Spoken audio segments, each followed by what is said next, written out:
আসসালামু আলাইকুম। কি অবস্থা সবার? আশা করি সবাই ভালো আছো। এখন আমরা আমাদের 9.1 এর ৫ নম্বর পর্বে উদাহরণের আরো কিছু সমাধান করব। তো আমরা উদাহরণের এটাই শেষ সমাধান।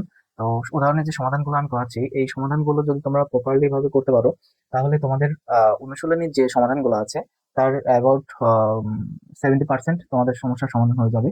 তো আমরা চলো শুরু করি। তো এখানে দেখো 13 নম্বর উদাহরণে বলছে যে স্বাভাবিক সংখ্যা 311 এবং 419 কে ভাগ করলে প্রতি ক্ষেত্রে 23 অবশিষ্ট থাকে, তাদের সেট নির্ণয় করতে বলছে। তাহলে আমরা সমাধানে লিখি।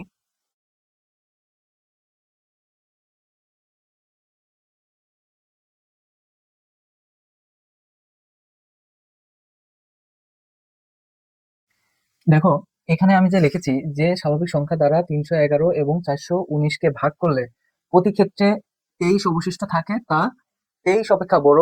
অর্থাৎ আমরা ধরো এই 311 কে একটা সংখ্যা দ্বারা যদি ভাগ করি, সেই সংখ্যাটা 23 অবশিষ্ট থাকতেছে। হ্যাঁ, 23 অবশিষ্ট থাকে, অর্থাৎ অর্থাৎ অবশিষ্ট 23 আমরা যদি বাদ দিই প্রায় 288, যা 23 অপেক্ষা বড়, সেটাই বলছে। যা যা থাকে তা 23 অপেক্ষা বড়, সেটা বলছে। এবং এটাও 23 অপেক্ষা বড় অবশ্যই।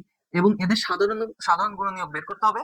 তারপরে আমরা সাধারণ গুণনীয়ক গুলো বের করে মানে তারপরে আমরা কি করব, কমন নিব, অর্থাৎ ইন্টারসেকশন করব। ইন্টারসেকশন করে যেটা সমাধান পাবো সেটাই আমাদের অ্যান্সার হবে। চলো আমি আরেকটু লিখি। তাহলে এখানে এটাকে আমরা এটার গুণনীয়ককে আমরা এ সেট ধরবো এবং এটার গুণনীয়ককে আমরা বি সেট ধরবো, তারপর আমরা ইন্টারসেকশন করবো। ওকে, তাহলে আমরা লিখি।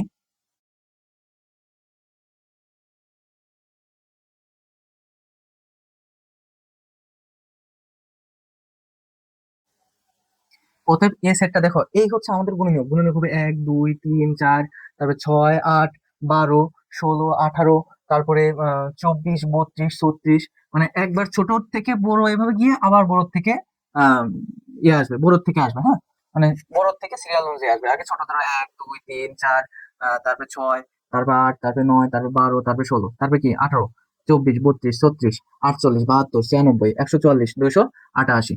তো এইখানে দেখো 288-র মধ্যে তোমাদের কত পড়বে, আমি গুণনীয়ক কাকে বলে সেটাকে সুন্দরভাবে বুঝিয়ে দিয়েছি। যারা আহ আগের পর্বগুলো মিস করেছো তারা গুণনীয়কের ওই পর্বগুলো দেখবা, তাহলে গুণনীয়কের যে সমস্যা যদি থেকে থাকে তোমাদের, তাহলে সমাধান হয়ে যাবে। গুণনীয়ক কাকে বলে, গুণিতক কাকে বলে, এই বিষয়গুলো আমি তোমাদের পর্ব 2-এ সুন্দর মতো বুঝাই দিছি।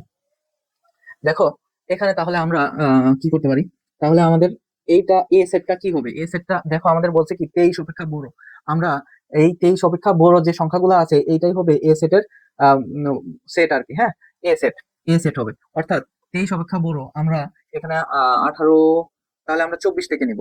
তাহলে আমরা নিই, ফার্স্টে হবে 24, 24-এর পরে হবে 32, তারপরে হবে 48, তারপরে হবে 72, তারপরে হবে 96, তারপরে হবে 144, তারপর হবে 288। অর্থাৎ আমাদের এ সেট হলো এটা। তো অনুরূপ ভাবে আমরা 396-এরও কি করব, গুণনীয়ক বের করব। আবার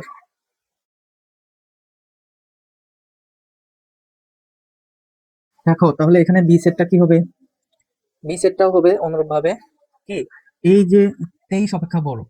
তাহলে 23 অপেক্ষা বড় কোনটা হবে, তাহলে 22 তো নেওয়া যাবে না, 18 নেওয়া যাবে না, কি নিতে হবে, 33। তারপরে নিব 36, তারপরে নিব 44, তারপরে 66, তারপরে 99, তারপরে 132, তারপরে নেব 158, তারপরে নেব 396, 396। তাহলে আমরা এ সেট এবং বি সেট পেয়ে গেলাম। অতএব আমরা এখন এ ইন্টারসেকশন বি নিব, এ ইন্টারসেকশন বি। অতএব এ ইন্টারসেকশন বি টা কি হবে আমাদের, 24 আছে, 32 আছে, 48 আছে, তারপরে 72 আছে, তারপরে 96 আছে, 144 আছে, 288 আছে। এখানে 32 হবে আর হচ্ছে 36 হবে। আমরা একটু লিখতে ভুল করেছি, এটা আমরা 36টা লিখে নিই। ওকে, এখন আমরা বি সেটটা লিখি। 33, তারপরে 36, 44, 66, 99, 132, 198, 396। দেখো, এইগুলোর মধ্যে, এই তথ্যগুলোর মধ্যে দেখো, উভয় পক্ষে 32 36, উভয় পক্ষে 36 কমন আছে। হ্যাঁ, এখানে আমাদের 32, 36, তারপরে নিতে হবে হচ্ছে 48। উভয় পক্ষে কমন আছে কি? তাহলে এ উপসেট বি এর অ্যান্সার হলো 36। এ উপসেট বি এর অ্যান্সার হলো 36, কারণ দেখো উভয় পক্ষে 36 আছে, 36 আছে, আর একটাও মিল নাই, আর একটাও মিল নাই। যদি 33 এখানে খোঁজো, 33 এখানে পাবো না। যদি এখানে 72 খোঁজো, 72 এখানে পাবো না। শুধুমাত্র দুইটা উপাদানের মধ্যে 36 কমন আছে, তাই আমরা 36টাই হবে আমাদের নির্ণয় সেট। হ্যাঁ, আমাদের নির্ণয় সেট হবে এটাই। তাহলে আমরা লিখতে পারি অতএব নির্ণয় সেট হবে 36। দেখো এই অঙ্কটা আমি আবার একটু বোঝাই দিই। তো এখানে প্রশ্ন বলছে যেসব স্বাভাবিক সংখ্যা দ্বারা 311 এবং 419 কে ভাগ করলে প্রতি ক্ষেত্রে 23 অবশিষ্ট থাকে, এদের সেট নির্ণয় করো। অর্থাৎ যে স্বাভাবিক সংখ্যা দ্বারা 311 এবং 419 কে ভাগ করলে প্রতি ক্ষেত্রে 23 অবশিষ্ট থাকে, তা 23 অপেক্ষা বড়। অর্থাৎ 311 থেকে 23 বাদ যাবে, তাহলে হবে 288, যা 23 থেকে বড়, এবং 419 থেকে 23 বাদ যাবে, যা 96 থেকে বড়, এবং 396 যা 23 থেকে বড়। এদের সাধারণ গুণনীয়ক বের করব, এবং এই সাধারণ গুণনীয়ক গুলো যা বের করব, অর্থাৎ এই 23 অপেক্ষা সাধারণ গুণনীয়ক গুলো আমরা বড় নিব। তাহলে এখানে দেখো 288 এর সাধারণ গুণনীয়ক গুলো আমরা এখানে বের করছি। গুণনীয়ক বের করার পরে আমরা 23 থেকে বড়, অর্থাৎ 23 থেকে বড় আছে 24, 32, 36, 48, 72, 86, 144, 188, এরকম আমরা নিলাম। তাহলে এটাকে আমরা যেহেতু এ সেট ধরছিলাম, তাহলে এটাকে আমরা এ সেট বলতে পারি। আবার 23 অপেক্ষা বড় 396 এর গুণনীয়ক সমূহর সেট, তার মানে 396 এর গুণনীয়ক গুলো বের করবো, এবং সেখান থেকে 23 অপেক্ষা বড় নিব। তাহলে 22 আছে লাস্ট ছোট, যা 23 এর থেকে ছোট হয়ে যায়, আমরা নিব 23 এর থেকে বড়। তাহলে 33, 36, 44, 66, 99, 32, 132, 98, 198 এবং 396।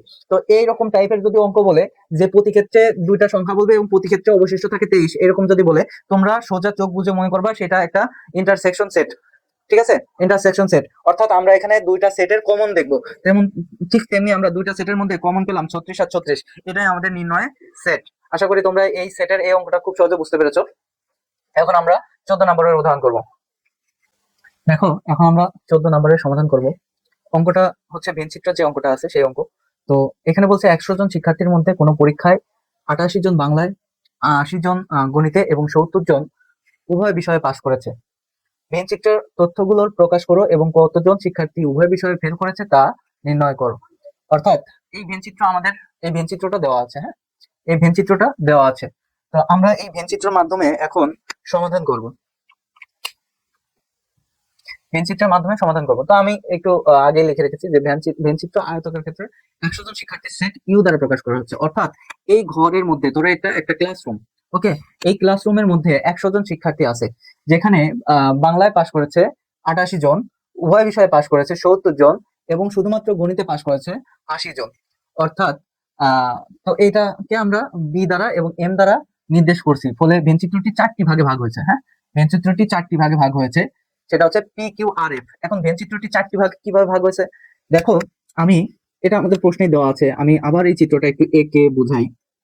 ধরো এটা একটা ভেনচিত্র বা একটা ক্লাসরুম, ভেনচিত্র অর্থাৎ ক্লাসরুম, ক্লাসরুমের সাথে আমরা তুলনা করি। তো এখানে ধরো বাংলায়, বাংলায় বাংলা, আর এইখানে ধরো গণিত, এটা ধরো গণিত। হ্যাঁ, বাংলা এবং গণিত। তো দেখো ভাগ হচ্ছে কি, একটা, দুই, দুইটা, তিনটা, আর আরেকটা ভাগ, এটা হচ্ছে 4টা ভাগ, আর এই পুরোটা মিলে হচ্ছে ইউ। এখন এটাকে কেন ভাগ ধরলাম বলছি, দাঁড়াও একটু ওয়েট করো, আমি তোমাদেরকে বলছি, পর্যায়ক্রমে বলি। দেখো এখানে বলছে ভেনচিত্রটি দ্বারা এখন আমরা কি নির্ণয় করতে বলছে, এখানে বলছে তথ্যগুলো প্রকাশ করে এবং কতজন শিক্ষার্থী উভয় বিষয়ে ফেল করেছে তা নির্ণয় করতে বলছে। কারণে কতজন শিক্ষার্থী কোথায় পাশ করছে এবং ফেল করছে সেটা বের করতে বলছে। দেখো আমরা জানি যে শুধুমাত্র বাংলায় পাশ করেছে কতজন, শুধুমাত্র বাংলায় পাশ করেছে 88 জন। তার মানে এর মধ্যে এটা বলছে শিক্ষার্থীর মধ্যে 88 জন, শুধুমাত্র বলে নাই, বলছে যে 88 জন কিসে, বাংলায় পাশ করেছে। এখন গণিতে পাশ করেছে কতজন, গণিতে পাশ করেছে 80 জন। ঠিক আছে, আর উভয় বিষয়ে পাশ করেছে 70 জন। উভয় বিষয়, এটা হচ্ছে সেই উভয় বিষয়, অর্থাৎ অর্থাৎ বাংলা এবং হ্যাঁ গণিত, দুইজনের মধ্যেই উভয়ে পাশ করছে 70 জন। দেখো 88 যোগ 70 যোগ 80 হয়ে যায় কত? তোমরা হয়তো ভাবতেছো যে এগুলো যোগ হবে, আসলে তা না। এগুলো যোগ হলে কি 100 জনের উপরে? তো আমার শিক্ষার্থী আছে তো 100 জন, 100 জনের মধ্যে শুধু 100 জনের মধ্যে 88 জন বাংলায় পাশ করেছে, এদের মধ্যে কিন্তু গণিতও পাশ করেছে, এবং 80 জনের মধ্যে বাংলাও কিছুজন পাশ করেছে। বুঝতে পেরেছো? দেখো, এই বাংলা দেখো, এই যে গণিতের মধ্যে, বাংলার মধ্যে গণিতের কিছু অংশ চলে আসছে, আবার গণিতের মধ্যে দেখো বাংলার এই অংশটা চলে আসছে। তার মানে এই অংশটা হচ্ছে বাংলা ও ইংরেজি দুজনই পাস করেছে, সেটা হচ্ছে সেই 70 জন। আর এই যে এই অংশটা শুধুমাত্র বাংলা, শুধুমাত্র কি বাংলায় পাস করছে, অর্থাৎ এই 88 জন টোটাল বাংলা পাস করছে, তার থেকে 70 জন যদি বাদ দেই, তাহলে শুধুমাত্র বাংলায় পাস করছে যে কয়জন সেটা বের হয়ে যাবে। শুধুমাত্র বাংলায় যে কয়জন পাস করছে সেটা বের হয়ে যাবে, অর্থাৎ আমরা তখন ধরো এরকম দিয়েছি না, তখন শুধু আমরা এইটা পাবো। ওকে, আমরা শুধুমাত্র বাংলার শুধুমাত্র এই অংশটার অ্যান্সার পাবো, ঠিক আছে? শুধুমাত্র এই অংশটার, অর্থাৎ এই অংশটার অ্যান্সার পাবো শুধুমাত্র। হ্যাঁ, তারপরে আবার যদি শুধুমাত্র এই অংশটার, এই ইসের এই অংশটার মান বের করতে চাই, শুধুমাত্র গণিত এম, তাহলে কি করব? এই 80 থেকে 70 আবার বিয়োগ দেব, যত হবে তত হবে, শুধুমাত্র গণিতে পাস করছে যতজন সেটা। তো আমরা চলো অঙ্কে শুরু করি।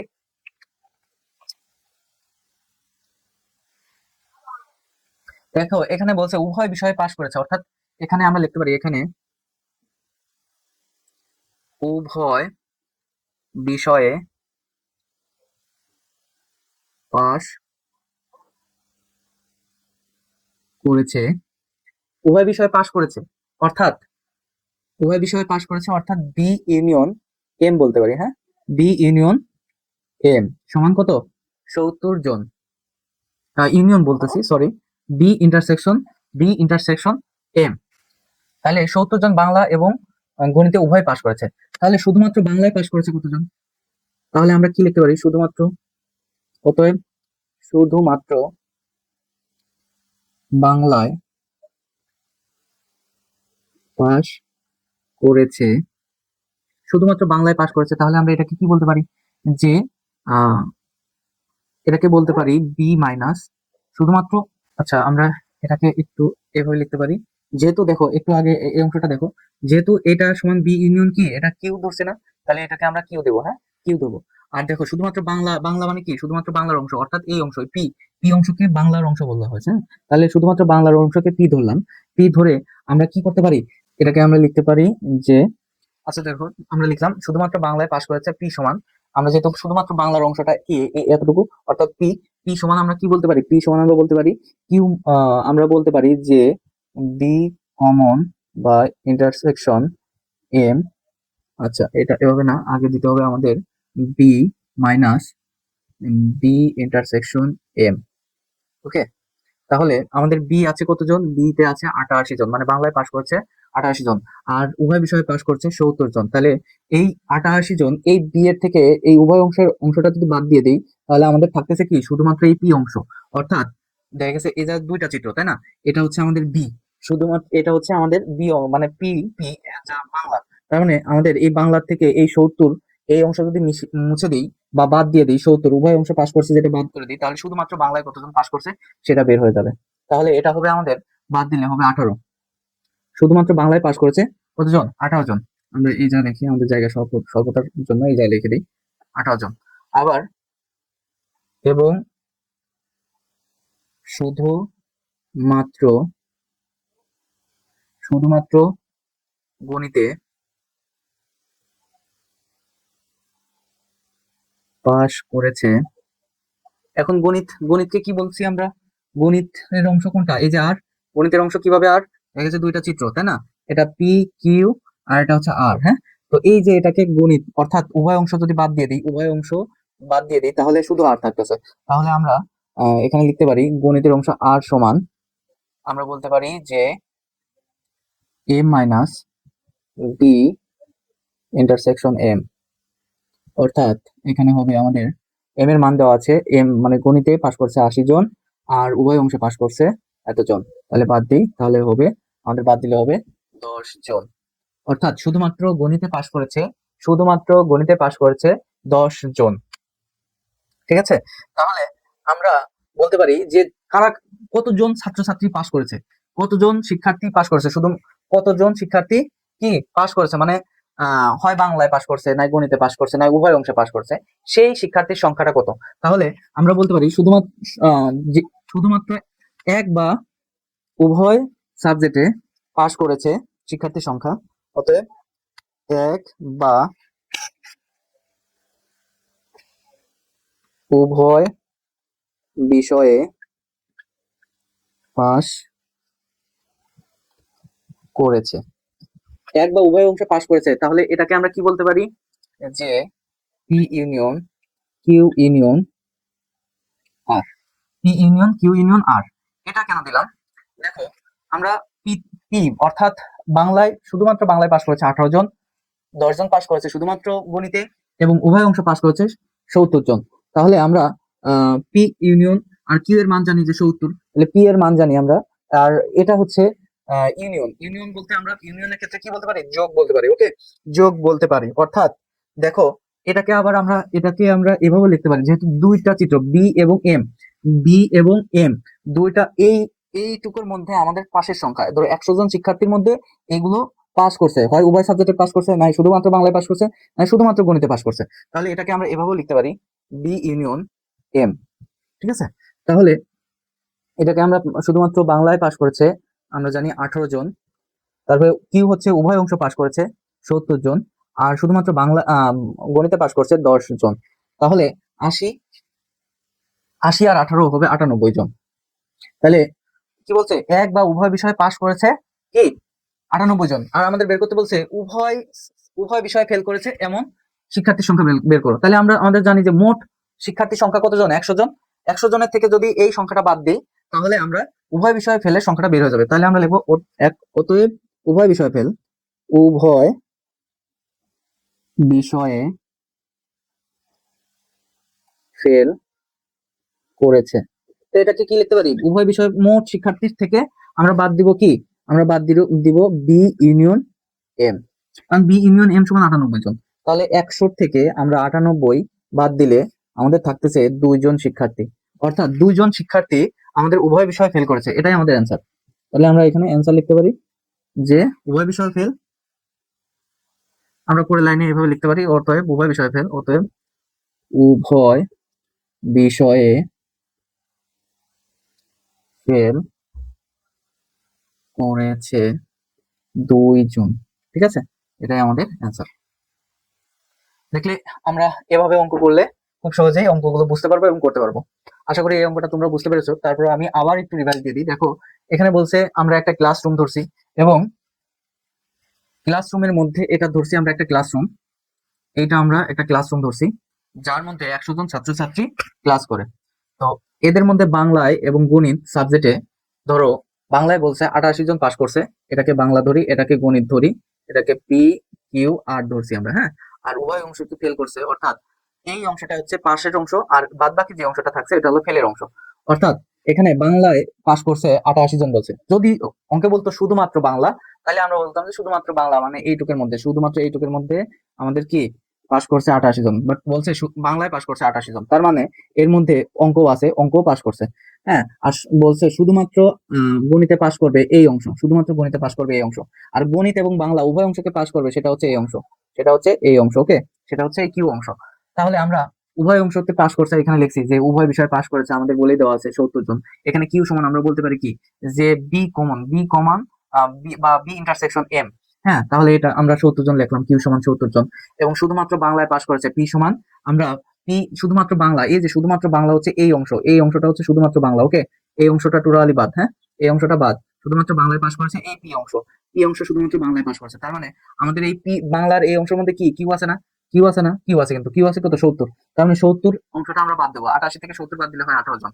তাহলে গণিতে পাস করেছে আবার, শুধুমাত্র গণিতে, এটা কিন্তু আমরা লিখছি শুধুমাত্র গণিতে পাস করেছে, আর আর মানে আর এর এই অংশটা বের করতে হবে। ঠিক আছে, তাহলে আর এর অংশটা বের করতে হলে আর পুরো অংশের মধ্যে আর এর মধ্যে কি আছে, কিউ আছে, তাহলে আর থেকে কিউ এর অংশটা বাদ দেবো। অর্থাৎ আর সমান, আর সমান আমরা বলতে পারি এম, আর এর অংশটা পুরোটা আছে কি এম, পুরোটা আছে কি এম থেকে বিয়োগ যাচ্ছে কি, যে বি কমন এম, অর্থাৎ এই কিউ কিউ অংশটা বাদ যাচ্ছে। তাহলে এম এ পাস করছে, এ যা বলছে গণিতে পাস করছে আর 80 জন, তাহলে 80 থেকে 70 বাদ দিলে আমাদের হয়ে গেল কি 70, মানে কমন বিষয়, কমন বিষয়ে পাস করছে 70 জন, তাহলে এই জায়গা হয়ে গেল 10 জন। এবং উভয় বিষয়ে পাস করেছে কতজন, উভয় বিষয়ে পাস করতে বলতে বোঝাচ্ছে যে এক, এ যা বলছি এক এবং উভয় বিষয়ে পাস করেছে, অর্থাৎ হয় বাংলায় নাই গণিতে, আর না হয় বাংলা গণিত দুটাই পাস করেছে এমন সংখ্যা। তাহলে আমরা বলতে পারি যে পি ইউনিয়ন কিউ ইউনিয়ন আর, অর্থাৎ এটা সমান আমরা বলতে পারি বি এবং এম এর কি সেট ইউনিয়ন। হ্যাঁ, ইউনিয়ন। তারপরে এটারে আমরা এখন কি করলাম, যোগ করে দিলাম, ইউনিয়ন মানে যোগ আমরা জানি, তো যোগ করে দিলাম তাহলে আমাদের হলো 98, আমাদের 98। তাহলে এই 98টা হচ্ছে উভয় বিষয়ে পাশ করেছে এমন শিক্ষার্থীর সংখ্যা। ওকে, উভয় বিষয়ে পাশ করেছে মানে এই যে এই অংশটা হচ্ছে আমাদের 98 জন শিক্ষার্থী আছে যারা পাশ করেছে। আর তাহলে ফেল করেছে কতজন, উভয় বিষয়ে ফেল করেছে সেটা আমাদের বের করতে বলছে। তাহলে উভয় বিষয়ে ফেল করেছে কতজন, তাহলে আমাদের মোট শিক্ষার্থী জানি ইউ সমান 100। ইউ সমান কত, আমরা মোট শিক্ষার্থী জানি ইউ সমান 100। তাহলে 100 থেকে এই পাশের সংখ্যাটা বাদ দিলে, 98 জন বাদ দিলে 2 জন পেলাম। এই 2 জনটাই হচ্ছে এই এর মানে ফেল করার সংখ্যা, ফেল করেছে এই 2 জনই হচ্ছে ফেল করেছে। তাহলে উভয় বিষয়ে ফেল করেছে 2 জন, এটাই আমাদের অ্যান্সার। আশা করি তোমরা অঙ্কটা বুঝতে পেরেছো খুব সুন্দরভাবে। এই ভেনচিত্র যে অঙ্কটা আছে ঠান্ডা মাথায় একটু বোঝার চেষ্টা করো, তাহলে পারবা। ভেনচিত্র অঙ্কটা তোমরা অনেকে কঠিন মনে করো, আসলে অঙ্কটা কঠিন না, অঙ্কটা খুবই মজার অঙ্ক।